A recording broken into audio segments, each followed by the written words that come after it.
2 buwang gulang pa lang pero 3 operasyon na agad ang pinagdaanan ng isang sanggol sa Davao del Norte. Mayroon kasi siyang kondisyon kung saan tinubuan ng bukol ang kanyang muka at dila. Para bigyan ng muka ang balita, Mobile Journal Yeda Pascual.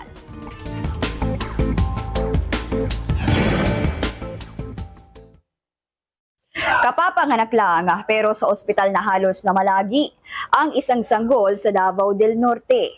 Nasa sinapupunan pa lang kasi nakitaan na siya ng sakit. 2 buwang gulang pa lang si Baby RJ pero 1 buwan mahigit na siyang nasa ospital. Si Baby RJ kasi ay na-diagnose na may cystic hygroma.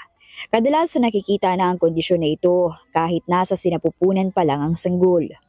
Abnormal na pag-develop ng lymphatics, no, yung mga tinadaluyan ng mga kulani natin, no. Nagkakaroon ng abnormal na development, lumalaki siya, para siyang nagiging cyst siya, benign siya na tumor, no, hindi siya cancerous. Pero dahil dun sa location niya at dahil dun sa paglaki niya, nagko-cause siya ng problema. Sa case ni Baby RJ, maraming nakitang cyst. Mayroon sa kanyang muka at sa ilalim ng kanyang dila. Dahil dito naaapektuhan ang kanyang paghinga at hindi rin makainom ng gatas. Kaya ang kawawang sanggol sumailalim sa 3 klase ng operasyon. First po na opera sa kanya is yung pong cut down sa paa niya po, singit po. Bali, doon po dinaan yung mga gamot na pwedeng anuhan kay baby para malunasan kaunti yung mga pain niya, ma'am. Second po is yung remove yung mga mass niya. Tsaka yung third po is yung binutasan po dito sa ilalim sa baba niya po para po makahinga raw si baby. Bukod dyan, may ilang operasyon pa na dapat gawin kay Baby RJ. Pero sa ngayon, kailangan niya munang magpalakas.